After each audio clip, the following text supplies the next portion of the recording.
अस्सलाम वालेकुम and welcome to डिजी तालीम। दोस्तों, मार्च के महीने में पंजाब पब्लिक सर्विस कमीशन ने असिस्टेंट रजिस्ट्रार कोऑपरेटिव सोसाइटीज़ की कोई 30 वैकेंसीज अनाउंस की, जिसमें हज़ारों उम्मीदवारों ने अप्लाई किया। और क्योंकि इसके इम्तहानात बहुत जल्द एक्सपेक्टेड हैं, तो अब लोग इसकी तैयारी के लिए नोट्स और टिप्स ढूंढ रहे हैं। ये कुल 4 पेपर्स पर मुश्तमिल एक तरह के कम्पिटिटिव एग्जाम्स ही हैं, जिनमें से हमारे पेपर 4 ने सबसे ज़्यादा कैंडिडेट्स को परेशान कर रखा है। History of the cooperative movement and cooperatives today. ये बिल्कुल ही अलग और मुनफरिद नौइयत का पेपर है, जिसमें आपको ये पढ़ना और समझना पड़ेगा कि आखिर ये कोऑपरेटिव मूवमेंट क्या चीज़ है, और सबसे बढ़कर वो एक्ट और वो रूल जो पाकिस्तान में इस कोऑपरेटिव डिपार्टमेंट को रन कर रहे हैं, उनको भी डिटेल में पढ़ना पड़ेगा। और इसी पेपर की तैयारी सबसे मुश्किल लगती है, लेकिन एट दी एंड यही पेपर गेम चेंजर भी साबित होगा। तो आज की इस वीडियो में मैं कोशिश करूंगा कि आपको एक कंप्लीट प्रिपरेशन गाइड दूं, जिसकी बाउंड्रीज में रहकर ना सिर्फ आप अपनी तैयारी में एक्सेल कर सकते हैं, but you can also outshine other candidates. तो अपनी वीडियो का आगाज करने से पहले हम इन वैकेंसीज और इन पर होने वाले इम्तिहानात का एक ओवरव्यू लेते हैं। आप देख सकते हैं कि कुल 29 वैकेंसीज अनाउंस की गई थी, जिसमें जाहिर है हमारे पास ओपन मेरिट में सिर्फ 26 वैकेंसीज हैं, और इन 26 वैकेंसीज पर 21,347 लोगों ने अप्लाई किया है। और इस बार इन्होंने लेडी असिस्टेंट रजिस्ट्रार की एक अलग से सीट एडवर्टाइज की है। एक सीट के ऊपर भी तकरीबन 1700-1800 लोगों ने अप्लाई कर दी है। ऑब्वियसली इन तमाम कैंडिडेट्स खवातीन ने यहाँ पर भी अप्लाई किया होगा, लेकिन डिपार्टमेंट ने एक सीट को अलग से एडवर्टाइज करके काफ़ी रेवेन्यू जनरेट कर लिया है। खैर, बात करने का मकसद ये है कि यहाँ पर आपका कंपटीशन बहुत टफ होने वाला है, क्योंकि पर सीट तकरीबन 950 कैंडिडेट्स हैं हु आर कॉन्टेस्टिंग। और इस टफ कंपटीशन में I will reemphasise that this subject is going to be the game changer, क्योंकि इंग्लिश, उर्दू और ये जीके सरकारी नौकरियों के ख्वाहां तमाम कैंडिडेट्स सारा साल इन सब्जेक्ट्स की तैयारी करते रहते हैं, लेकिन इस पेपर की वजह से इस पूरे कंपटीशन में एक बहुत बड़ा सेटबैक आने वाला है। इसके साथ ही मैं उम्मीदवारों को ये भी बताता चलूं कि लास्ट ईयर, बल्कि लास्ट टाइम कहना चाहिए, इन इम्तहानात का पैटर्न कुछ यूं था कि एक दिन में 2 पेपर्स लिए गए थे, बिल्कुल वैसे ही जैसे पीएमएस या सीएसएस वगैरह के एग्जाम्स होते हैं। लेकिन अनलाइक सीएसएस और PMS exams, this is going to be a specialised recruitment process, जिसका मतलब ये कि you are expected to be cognizant of the cooperative department and the nature of this job if you wish to be an assistant registrar. देखें, हमारे यहाँ पर ये होता है कि बड़ी बड़ी असामियों पे, बड़ी बड़ी सेंसिटिव नौकरियों पर एक जनरलाइज सा रिक्रूटमेंट प्रोसेस होता है, in which candidates from diverse academic backgrounds apply and they are not expected to have prior knowledge और एक्सपर्टीज फॉर द जॉब। अभी देखें ना, कोई पुलिस में अप्लाई कर रहा है तो he is not expected to be cognizant of the CPC या पाकिस्तान पीनल कोड, या अगर आप सीएसएस करके बाद में कस्टम्स ग्रुप ज्वाइन करते हो तो उसके लिए ज़रूरी नहीं है कि आपको पहले से 1969 का कस्टम एक्ट आना चाहिए। उन तमाम नौकरियों में यह असूल फॉलो किया जाता है कि हम काबिल लोगों का चुनाव करके बाद में उनको एक ट्रेनिंग से गुजारेंगे, जिसके बाद वो उस नौकरी के अहल बन जाएंगे। लेकिन यहाँ पर ऐसा नहीं है। यहाँ पर आपको अपनी काबिलियत दिखाने के लिए ये साबित करना होगा कि आप पहले से ही इस नौकरी को और इस डिपार्टमेंट को बहुत अच्छे से समझते हो। लास्ट ईयर क्या हुआ था कि उम्मीदवारों की एक बहुत बड़ी तादाद, कुल 900 उम्मीदवार रिटन टेस्ट क्लियर कर गए थे, जबकि वैकेंसीज की तादाद सिर्फ 17 थी। नतीजतन पीपीएससी को 900 उम्मीदवारों को बाद में साइकोलॉजिकल और इंटरव्यू के लिए कॉल करना पड़ा, और ये प्रोसेस कई महीनों तक चलता रहा। इस बार खैर ऐसा नहीं होगा, क्योंकि आपने एडवर्टीजमेंट में देखा होगा कि उन्होंने कोई 1:5 या 1:6 को फिक्स कर दिया है। लास्टली, ये कंसर्न भी रहता है उम्मीदवारों को कि इम्तहानात की यानी पेपर्स की नौइयत कैसी होगी। तो मैं आपके सामने पिछले साल के यानी पिछली बार के ये 2 पेपर्स रख देता हूँ, और आप देखें दोनों पेपर्स में तकरीबन आधा हिस्सा एस्से का है और आधा हिस्सा ग्रामर और कंपोजिशन पार्ट है। और एसेस भी आप देखें तो काफ़ी आसान से हैं। English as a medium of instruction, इस semester system, a blessing in Pakistan, use of mobile phone. मैं आगे चलकर इन चारों सब्जेक्ट्स पर और इन पेपर्स पर मजीद बात करूंगा, लेकिन मैं पॉइंट यहाँ पर ये रेस करना चाहता हूँ कि एक्सपेक्टेड यही है कि पेपर अपनी डिफिकल्टी के हिसाब से मॉडरेट होगा।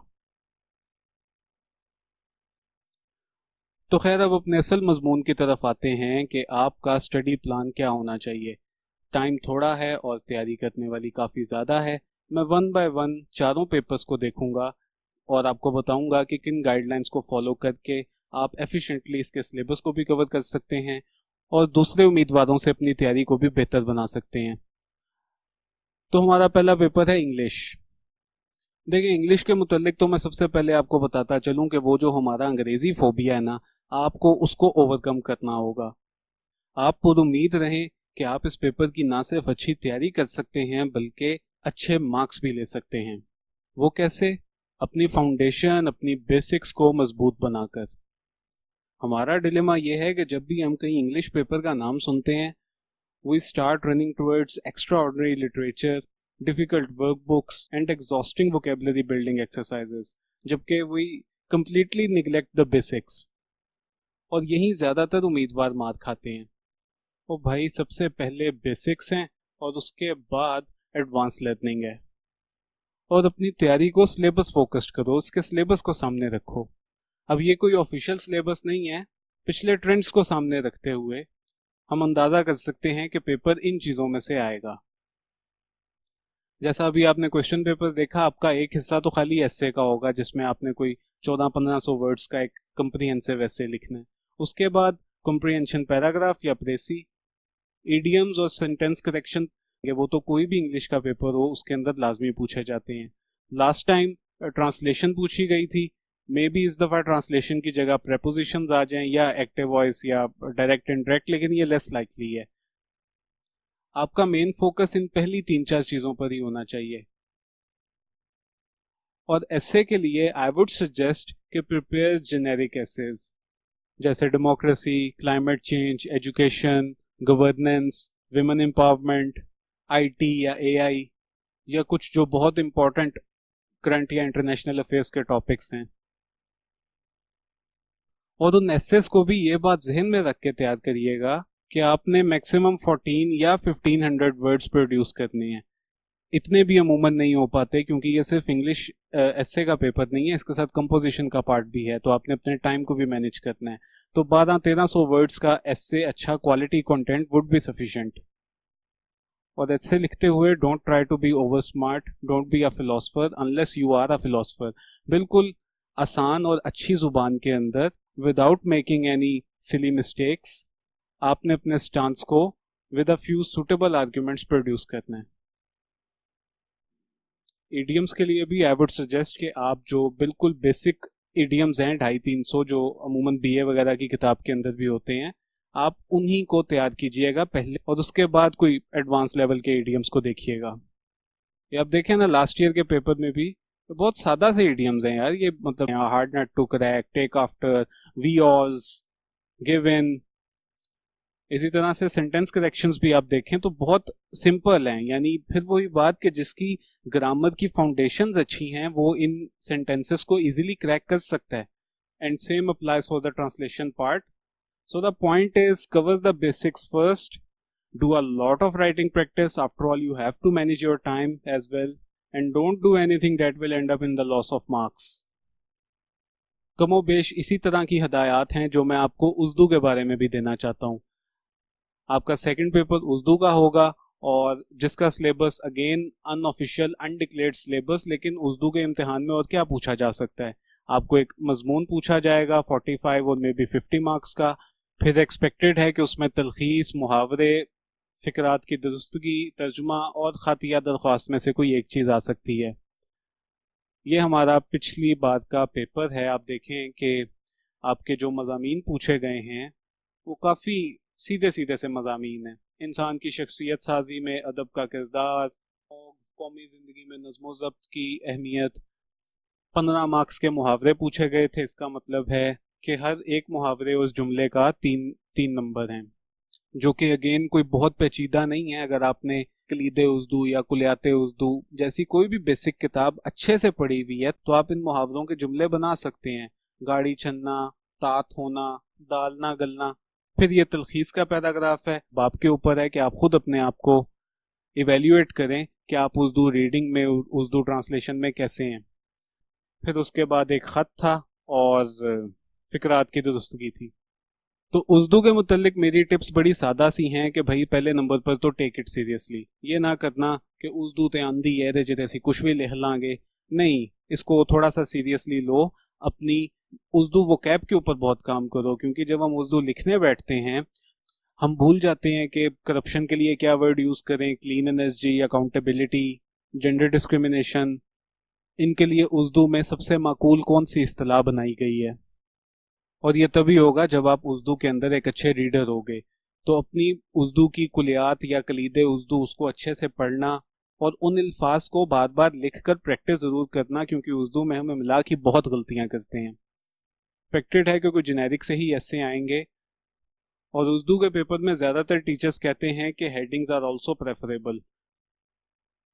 अंग्रेजी से ज़्यादा राइटिंग प्रैक्टिस करनी पड़ेगी। इंग्लिश में एक पेज पर थोड़े वर्ड्स आते हैं, उर्दू में बहुत ज़्यादा वर्ड्स आते हैं, तो शीटें भरने के लिए हाथ को बहुत तेज़ चलाना पड़ता है। और उर्दू के पेपर के लिए मेरी सबसे अहम टिप ये होगी कि ईडियम्स और सेंटेंस करेक्शन यहाँ पर गेम चेंजर्स हैं। देखें, एस्से में, तलखीस में एवरेज मार्क्स आते हैं, ऑलमोस्ट उम्मीदवार अच्छा ही लिखते हैं और उनको एक ही जैसे मार्क्स मिल जाते हैं। हाँ, जो चीज़ सबसे ज़्यादा असरअंदाज होती है वो ये मुहावरे और फिकरात की दुरुस्तगी है। उर्दू के बाद हमारा अगला सब्जेक्ट है जनरल नॉलेज। और जनरल नॉलेज का पेपर बिल्कुल वैसा ही है, just like you prepare other GK papers. आप में से बहुत से उम्मीदवार वन पेपर एग्जाम्स देते होंगे, जीके का ये वाला paper will not be any different. वही English, maths, science, geography, history, Pakistan की हिस्ट्री, इनके मुतल्लिक क्वेश्चंस पूछे जाएंगे। यहाँ पर आपने अपने आप को खुद इवेल्युएट करना है कि आप किस एरिया में वीक हो, क्योंकि जीके एक ऑब्जेक्टिव पेपर होता है, यहाँ पर स्कोरिंग बिल्कुल ब्लैक एंड वाइट में होती है। और अगर उस मखसूस दिन में किसी ऐसे एरिया में से सवाल पूछे गए जहाँ पर आप कमज़ोर हो, तो आप इस मुकाबले में काफ़ी पीछे रह जाओगे। जीके के बाद बात करते हैं अपने चौथे पेपर की। Now the real headache, history of the cooperative movement and cooperative today. 100 marks का एमसीक्यू पेपर, जिसके लिए आपको ये सब पढ़ना पड़ेगा। इस पार्ट्स थ्योरेटिकल हैं और चौथे पार्ट में आप देख सकते हैं कि आपने कोऑपरेटिव सोसाइटीज एक्ट 1925 और इसके रूल्स ऑफ 1927 को पढ़ना है। और आपका तकरीबन 80% या 75% पेपर इन्हीं में से पूछा जाएगा। और मैं आप लोगों को ये स्टडी प्लान सजेस्ट करूंगा। सबसे पहले अपने लिए एक प्रेपरेटरी बुक खरीदें। मार्केट में बहुत से पब्लिशर्स की बुक्स अवेलेबल हैं। कोशिश करें किसी रिप्यूटेड पब्लिशर की बुक उठाएं जिसमें गलतियों का चांस कम हो और अपडेटेड एमसीक्यूज हों। इससे क्या होगा कि आपके हाथ में बनी बनाई एक किताब आ जाएगी जिसको आप रोजाना की बुनियाद पर पढ़ेंगे, प्रैक्टिस करेंगे और वो एमसीक्यूज आपको याद हो जाएंगे। उसके बाद start reading 1925 act and 1927 rules. ये दोनों डॉक्यूमेंट्स इंटरनेट से इजीली डाउनलोड किए जा सकते हैं। मैं ये दोनों डॉक्यूमेंट्स आपके सामने रखता हूँ। तो ये है पहले कोऑपरेटिव सोसाइटीज एक्ट ऑफ 1925। असल चीज़ तो ये एक्ट है, किताबों में बनाए हुए एमसीक्यूज भी यहीं से उठाए हुए हैं, क्योंकि इस पेपर में जिस तरह के सवालात पूछे जाते हैं उनको हल करने के लिए ज़रूरी है कि ये एक्ट और ये रूल्स एक बार आपकी नज़रों से थॉरली गुजरे हों। जैसे मैं मिसाल देता हूँ, सवाल पूछा जाता है फॉर एग्जाम्पल कि which section deals with eligibility of membership. Options होंगे 4, 5, 7, 7A, तो आपका आंसर 7A होना चाहिए। सवाल पूछा जाता है how many chapters are there in the 1925 act, तो आपको मालूम होना चाहिए कि उसके अंदर 11 चैप्टर्स हैं। अच्छा, विच chapter deals with the inspection of affairs, chapter 7। Last time कुछ 4-5 एमसीक्यूज तो सिर्फ ऐसे थे कि जिसमें सिर्फ सेक्शन का नंबर लिखा हुआ था कि section 43 deals with what, inquiry by registrar, inspection of books, blah blah blah, तो आपने करेक्ट आंसर को टिक करना था। तो इस एक्ट के स्ट्रक्चर को, इसके चैप्टर्स को, इसके आर्टिकल्स को मेमोराइज करना, इसको एक अलग से नोटबुक पर लिखना, ये आपकी तैयारी का बहुत अहम हिस्सा है। दूसरी चीज आपने क्या करनी है कि आपने जितने ऐसे वर्ड्स या टर्म्स जिनसे आप फेमिलियर नहीं हो, आपने उनको अलग से गूगल पे सर्च करके मेमोराइज करना है। तीसरी चीज, इस एक्ट को आपने रोजाना 2 या 3 पेजेस करके पढ़ना है, क्योंकि मैं जानता हूं इसको पढ़ना, इसको डाइजेस्ट करना ये एक दिन का काम नहीं है। तो जब आप इस एक्ट को पढ़ेंगे तो इसके अंदर ऐसी तमाम डेफिनेशंस जो आप समझते हैं कि एमसीक्यूज बन सकते हैं, आपने उनको भी याद रखना है। जैसे ये हमारे सामने कितनी डेफिनेशंस मौजूद हैं। रिसोर्स सोसाइटी कौन सी होती है? A society formed with the object of obtaining for its members the credit, goods or services required by them। ये एमसीक्यू पूछा जा सकता है। प्रोड्यूसर सोसाइटी क्या होती है? Consumer society, housing society. तो ऐसी तमाम डेफिनेशंस को आपने निगलेक्ट नहीं करना। उसके बाद मेरी अगली टिप ये होगी कि जब आप इस एक्ट को पढ़ेंगे तो आप देखेंगे कि इसमें कई जगह पर कुछ नंबर्स, कुछ इंफॉर्मेशन है जिनसे सीधे सीधे टोकन क्वेश्चंस एक्सट्रैक्ट किए जा सकते हैं और वो पूछे जाएंगे। जैसे सोसाइटी का मेंबर बनने के लिए एलिजिबिलिटी के अंदर एज लिमिट क्या है? 18 इयर्स। और भी इसी तरह के, मैं तो सिर्फ रैंडमली कुछ एग्जांपल्स दे रहा हूं आपको। जैसे ये देखें कि सोसाइटीज ने कितना रिजर्व फंड मेंटेन करना होता है। इन केस ऑफ रिसोर्स और producer society, at least 1/4 of the net profits of each of the society. इसी तरह आपको इस पूरे एक्ट और रूल्स के अंदर कई जगह पर ऐसे नंबर्स, ऐसी न्यूमेरल इंफॉर्मेशन मिलेगी जिनको आपने अपने दिमाग में स्टोर कर लेना है। रूल्स वाला डॉक्यूमेंट कंपैरेटिवली पढ़ना आसान है क्योंकि इसके अंदर थोड़ी बहुत कॉम्प्रिहेंसिव सी स्टेटमेंट्स हैं that somehow make some sense. कुछ ना कुछ समझ आ जाती है, लेकिन बहरहाल काम तो बड़ा बोरिंग है। यहां पर भी इसी तरह से आपको ऐसी बहुत सी इंफॉर्मेशन मिल जाएगी। तो प्रेपरेटरी बुक के बाद आपका अगला काम होगा एक्ट और रूल को इस तरीके से पढ़ना। उसके बाद मेरी अगली टिप ये होगी कि कलेक्ट मोर रेलिवेंट मटेरियल। अब इस रेलिवेंट मटेरियल से क्या मुराद है? देखिए, मैं आपको जो स्टडी प्लान प्रोवाइड कर रहा हूँ ये एक फुल फ्लेज तैयारी के लिए है, यानी जिसके अंदर मार्क्स लूज करने का चांस बहुत कम है। आपने इन दो के अलावा टाइम टू टाइम जो नए एक्ट्स, जो नए रूल्स इस डिपार्टमेंट का हिस्सा बने हैं, आपने उनको भी एक नजर देख लेना है। मैं मिसाल देता हूं। ये हम एक बार फिर अपने कोऑपरेटिव सोसाइटीज एक्ट पर आ गए हैं। अब आप जरा इसके फुटर में देखें तो ये सब वो अमेंडमेंट्स, वो रिवीजन्स हैं जो इतने सालों में इस एक्ट में हुई हैं। अब मैं ये नहीं कहूंगा कि आप इन सबको खोलकर पढ़ने लग जाएं, वो तो इस पेपर के स्कोप से भी बाहर है। लेकिन एटलीस्ट रिसेंट ईयर्स के अंदर जो कोऑपरेटिव सोसाइटीज अमेंडमेंट एक्ट्स आए हैं, आप उनको तो एक नजर खोल के देख सकते हैं ना। जैसे मिसाल के तौर पर 2006 का ये एक्ट, तो आप गूगल पर एक दफा कोऑपरेटिव सोसाइटीज अमेंडमेंट एक्ट 2006 भी खोलकर पढ़ सकते हैं कि क्या क्या अहम तरीन तब्दीलियां थी जो इसके अंदर की गई। ऐसा करने से आपके पेपर की तैयारी तो होगी, लेकिन कल को जब आप इंटरव्यू देने जाएंगे तो आपकी फाउंडेशंस और ज्यादा मजबूत हो चुकी होंगी। अगली चीज, do superficial research on the history, working types and issues of cooperative societies in Pakistan and globally. आपके सिलेबस का ये वाला तमाम हिस्सा, बहरहाल इसमें से भी कुछ सवाल पूछे जाएंगे। एग्रीकल्चर कोऑपरेटिव्स, फिर हिस्टोरिकल पर्सपेक्टिव, पाकिस्तान में कोऑपरेटिव मूवमेंट। जाहिर है पाकिस्तान के लिए ये एक कॉलोनियल हेरिटेज है, तो 1947 से पहले की क्या सिचुएशन थी और आज इंडिया और पाकिस्तान के अंदर कोऑपरेटिव डिपार्टमेंट्स के क्या हालात। आप गूगल के ऊपर चंद कीवर्ड्स लिखें तो इससे रेलिवेंट जो भी ऊपर आपको 2, 4, 5 आर्टिकल्स अच्छे हेल्पफुल मिलेंगे, आप उनको एक बार पढ़ लीजिएगा। उसके बाद एक और अहम काम के solve all the available past papers. Past papers easily internet पे अवेलेबल हैं, फेसबुक के ग्रुप्स के ऊपर, गूगल इमेजेस में आपको इजीली मिल जाएंगे। तो जो भी अवेलेबल हैं आप उनको सॉल्व करते रहें साथ साथ, ताकि डेली बेसिस पर आपकी प्रैक्टिस होती रहे। उसके बाद 2 और एडिशनल टिप्स जिनको मैं बोलूंगा आइसिंग ऑन द केक, क्योंकि ये आखिरी 2 पॉसिबल एरियाज हैं जिनमें से सवाल पूछे जाते हैं। आपने क्या करना है कि इंटरनेशनल कोऑपरेटिव अलायंस और कोऑपरेटिव डिपार्टमेंट की वेबसाइट को खोलकर थॉरोली देखना है और अपने लिए अच्छे से नोट्स बना लेने हैं। मैं आपके सामने ये दोनों वेबसाइट्स खोलता हूँ। ये हमारे सामने है जी पंजाब कोऑपरेटिव डिपार्टमेंट की वेबसाइट। इस वेबसाइट पर अबाउट अस, इसका ओवरव्यू, इसकी हिस्ट्रीज, इसका ऑर्गेनोग्राम, किस डिपार्टमेंट का स्ट्रक्चर कैसा है, इंफॉर्मेशन डेस्क में ये FAQs, इसके अंदर आपको बहुत से सवालों के जवाब मिल जाएंगे। Principles of cooperatives, what is a cooperative society वगैरह वगैरह। यानी इस वेबसाइट को भी थॉरोली पढ़ने से आपके बहुत से कंसेप्ट्स क्लियर हो जाएंगे। दूसरी चीज है इंटरनेशनल कोऑपरेटिव अलायंस, जो पूरी दुनिया के अंदर कोऑपरेटिव सोसाइटीज की एक अलायंस बनी हुई है, उनकी भी एक अपनी डेडिकेटेड वेबसाइट है।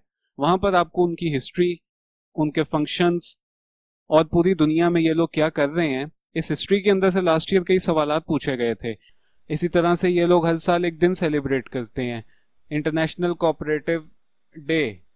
तो उनकी डेट्स 2025 में ये 5 जुलाई को था, 2026 में 4 जुलाई को मनाया जाएगा। इनका क्या थीम होता है, लास्ट ईयर 2023 में कोऑपरेटिव फॉर सस्टेनेबल डेवलपमेंट इनका थीम था। इंटरनेशनल कोऑपरेटिव अलायंस को आप एक दफ़ा विकीपीडिया से बेशक पढ़ लो कि इनका फ्लैग कैसे का है, इनके फ्लैग में कितने कलर्स हैं, ये कब फ्लैग अडॉप्ट किया था, इंटरनेशनल कोऑपरेटिव अलायंस बनी कब थी, 1895 में। बेल्जियम ब्रसल्स में इसके हेडक्वार्टर्स हैं। यानी यहाँ से भी आपको बहुत सी इंफॉर्मेशन मिल जाएगी जो अल्टीमेटली आपके एग्जाम पॉइंट ऑफ व्यू से इम्पॉर्टेंट है। और मैं चाहता हूँ कि तैयारी की जाए तो ऐसी की जाए कि कोई एरिया, कोई लूप होल छोड़ा ना जाए। इसीलिए आपके सामने इतनी कंप्रीहेंसिव, ऑल्दो वीडियो काफ़ी लंबी हो गई है, लेकिन एक मुकम्मल रोड मैप आपको प्रोवाइड किया है ताकि आप अपनी तैयारी को आसान बना सकें। और उम्मीद करता हूं कि इस वीडियो से आपको बहुत हेल्प भी मिली होगी। तो इसी के साथ ही वीडियो को कंक्लूड करते हैं। मैंने कोशिश की है कि स्टूडेंट्स के लिए एक ही कंप्रीहेंसिव वीडियो बना दूं, उनके तमाम तर क्वेश्चंस, क्यूरीज रिजॉल्व हो जाएं। लेकिन इसके बावजूद अगर आपके कोई सवालात हैं तो योर क्वेश्चंस आर वेलकम। आप कमेंट्स के ज़रिए अपने सवालात भी मेरे आगे रख सकते हैं। आप आज से इसकी तैयारी शुरू करें। आई विश यू गुड लक। मुझे उम्मीद है कि आपकी तैयारी आपके लिए आसान भी हो जाएगी और बेहतर भी हो जाएगी। इस चैनल पर नए हैं तो इस चैनल को, मेरे काम को सपोर्ट करें। Don't forget to like, share and subscribe. Digi Taleem पर वेस्टर्न पॉलिटिकल थॉट सिंप्लीफाइड के नाम से एक प्लेलिस्ट अवेलेबल है जहां आपको पॉलिटिकल साइंस पर बड़े आसान और क्रिएटिव से लेक्चर्स भी मिल जाएंगे। अपना ख्याल रखें। I wish you good luck. Take care. खुदा निगहबान।